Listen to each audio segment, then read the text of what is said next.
Wow. Well, thank you very much, students, again, for being in attendance today. We would like to now bring up our student facilitator, Miss Sammy, our 11th grader, and a special note of thanks to Mr. Kevin here for helping facilitate this opportunity for us. And again, very warm welcome to Mr. Bill Heinecke up on stage.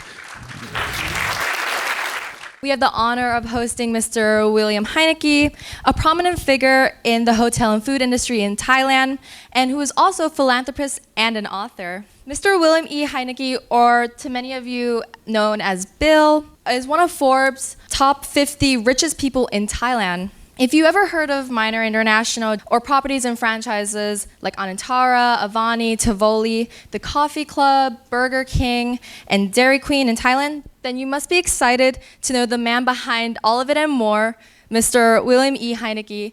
Thank you so much for joining us today. Thank you very much for having me. It's a pleasure to be here. So to begin, could you share with us about your journey into the hotel and food industry and what inspired you to come up with entrepreneurship in this field? Like many of you here, I went to school in Thailand. All my high school was done here. I graduated from ASB, and going off to university was, to me, after being school for so long, seemed like a waste of time. And nobody was offering me a job, so I decided to start my own small company. And that's why it's called Minor, because I started it when I was still a minor. I was 17 at the time. But that's not to tell you not to go to university, because all my children and all of our employees, and we have 90,000 of them, they've all gone to university. So you better plan on university, because it's not the way it was when I started my company. When you were 17, right, when you started your company, what was your first job? What did you start off with? I started off selling advertising space for what was then the Bangkok World, later got incorporated into the Bangkok Post. Also, I set up a cleaning company. It was fairly easy. You didn't need a college education to set up a cleaning company. In Thailand in those days, or in Bangkok, everybody who had an office had a cleaner. We decided just to try to consolidate that, and we would offer one cleaner for the whole building, or one cleaning company which would provide all the necessary cleaners. And of course, it was a hit. Those were really the first two ventures, and I sold them off. Advertising space became an advertising agency and was known as Ogilvy, later became known as Ogilvy and Mather, who I sold it to. The cleaning company wound up going off to a big company in Hong Kong called Jardine Matheson. And then with that, I started really into the food and hospitality business with the money that I made from that. Being named as one of Thailand's richest people by Forbes, what are the qualities or skills that you believe has contributed to your success? Well, first of all, don't think about making money. I never thought about that. I wanted to survive. Money isn't the solution to everything, and you got to do what you're passionate about. I always loved food. I always loved hotels. I always loved hospitality. Thailand's famous for its hospitality. So that's the direction that we went in. But it was never about trying to make money. It was really pursuing my own passion, the things I wanted to do. Money is sort of just, it's a sideline. I know it seems very important to everybody, but frankly, in the scheme of things, it's not that important. Don't focus on making money. Focus on doing what you are really passionate about. One of the other things I'll tell you is never give up. No matter how bad things are and how dark the clouds look, there's always another day, and there's always sunrise after the darkest night. If it doesn't kill you, it'll make you stronger, but never give up. And especially don't give up on your passions and what you really enjoy doing and what you're passionate about. Do you remember the first time you had that moment when you realized that you actually wanted to go into the hotel and food industry? Not really. It just sort of kept evolving. I can tell you one thing. Really, I didn't have a big plan to become one of the largest hotel companies. I didn't have a plan to become one of the largest food companies. I only wanted to survive. So we started with one restaurant, and we made that work, and then we did a second restaurant and a third and a fourth until we sort of just kept rolling. And the same thing with hotels. We started with one little hotel in Pattaya, and then we had a hotel in Hue Hin, and then we went to a hotel in Bangkok and Chiang Mai, and just kept moving. But it was always one step at a time. It's like building a wall. You put one brick in at a time, and before you know it, you got a whole wall. But you just start with one brick. You start one step at a time. That's a very good analogy. Thank you very much. With success comes challenges. What are obstacles you faced building your business empire, and how did you overcome them? We had the same challenges that everybody's had in Thailand. We had challenges, political crisis, we had changes in government, we had demonstrations, We've had tsunamis, we've had 9/11, we've had COVID, and I always say that I think it's how quickly you react to these challenges or adapt or pivot your position. But it's all very much dependent on people. Our company is made up of about 90,000 team members. It's their passion and their hard work that really has got us where we are today. What do you think is the hardest obstacle you had to overcome when building your business?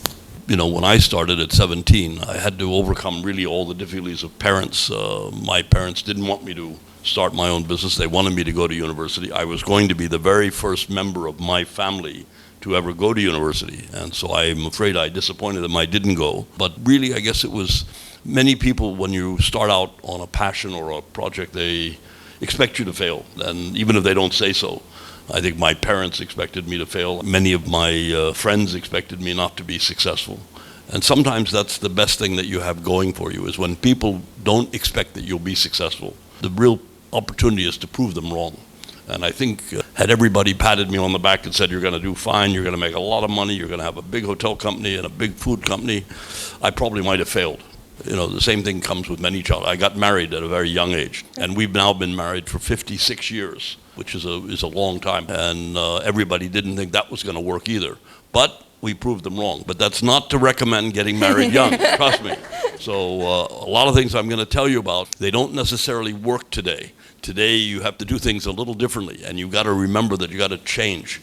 And I've had to change. Today I'm a different person than I was when I was 17 or 18. In your experience, what are some of the most valuable skills or experiences that students can develop to prepare themselves for success in any career that they pursue? I think one of the ones that helped me so much in life was learning to sell.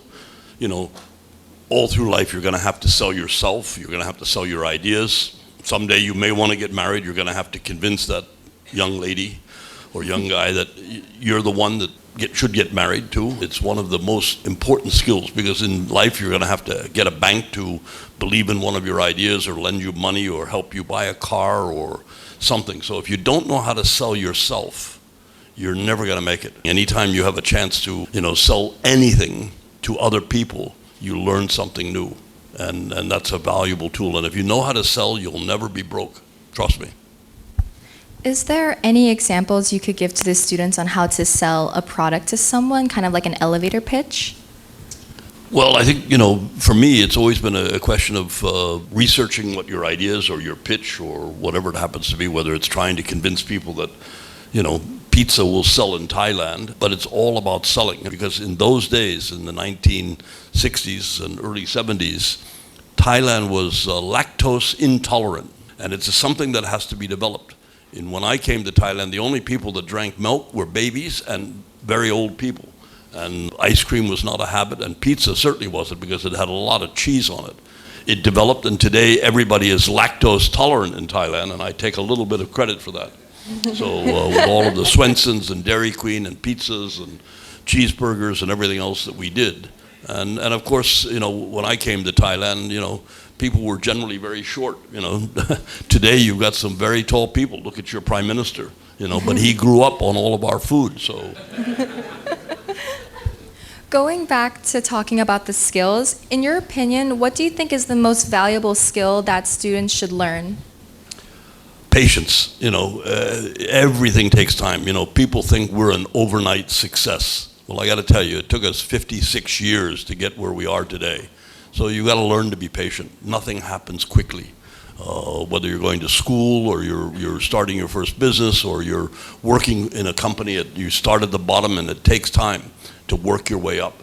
Do the same thing with your education. I'm not sure I'm going to tell many of you to go get your MBAs, but I'll certainly tell all of you to go to university, and make sure you pick a university that you really think you're going to learn something from, and something that's going to help you in life. Develop your international skills, and I think going off to university is probably one of the best things you're ever going to do. You're going to learn and develop contacts. For me here in Thailand, a lot of the people that I met when I was growing up became very important to my life. And even as I developed those connections, those contacts over the years, it was really crucial to our success. So develop your relationships, develop your contacts, and a lot of those are going to come from school, from university, and from your first jobs. So don't overlook them.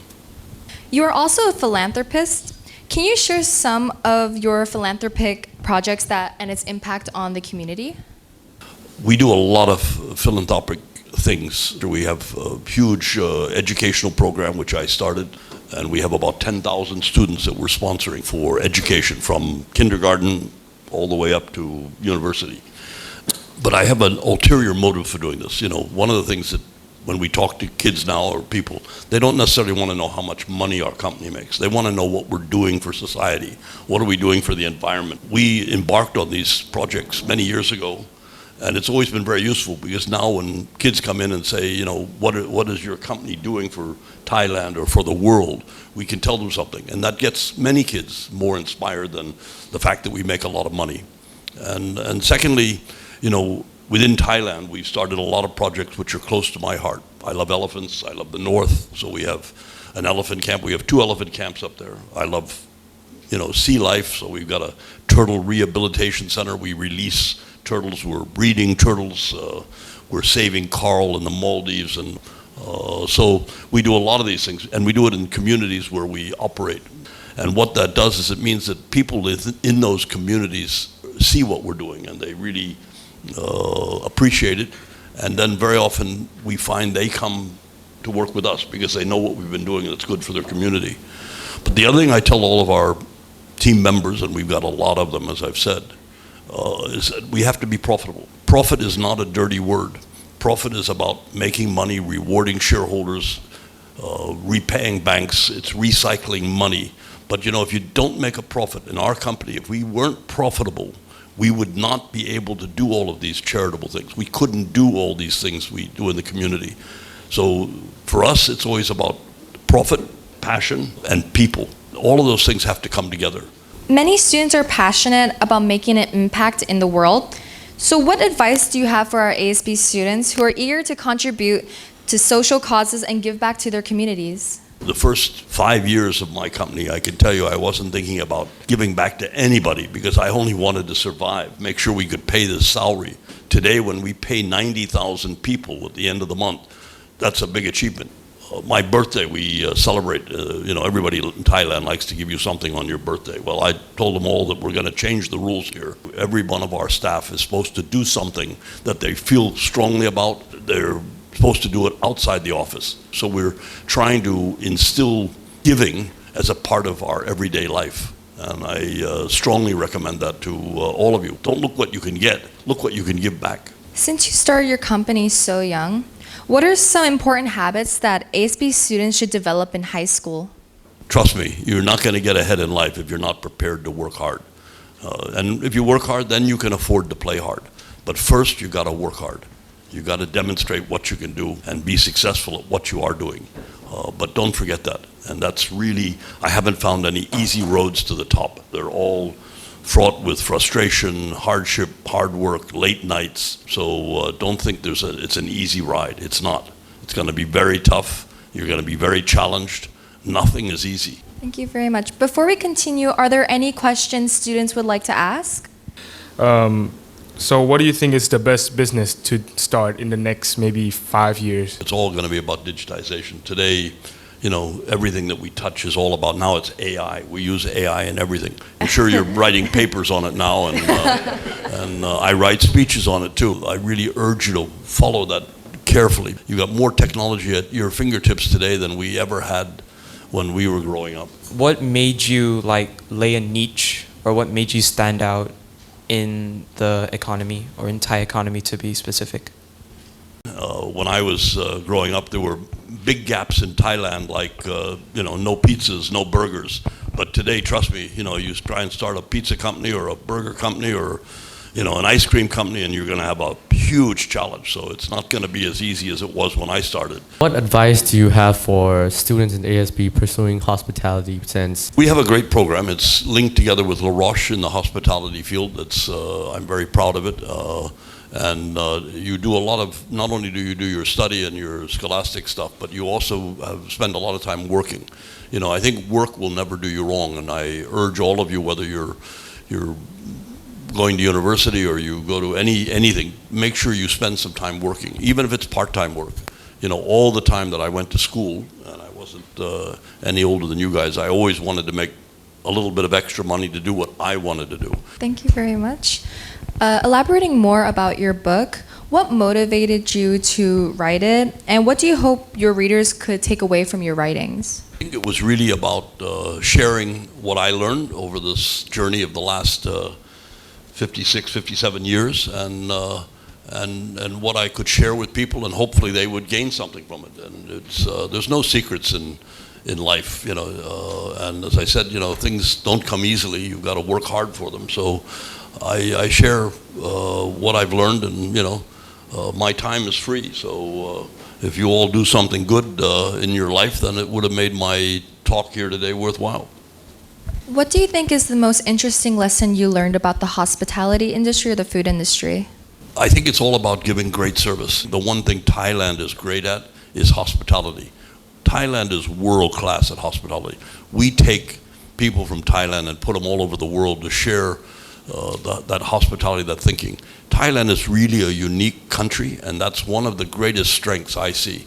And we call it service from the heart. With the rapidly changing landscape of technology and globalization, how do you think students can best prepare themselves to adapt to future demands of their chosen careers? Keep learning all through your life. Keep learning. You know, I've always said to my both my kids and my staff, the minute I stop learning, every day I learn something, I will retire, because that's when you should retire, is when you stop learning. Thank you once again, Mr. Bill Heinecke, for sharing your insights and experiences with us today. And what an incredible journey that you have. It will definitely serve as an inspiration to all of us students, and we are grateful for your wisdom that you've shared. And we're wishing you continued success within Minor International and future businesses to come. Thank you very much.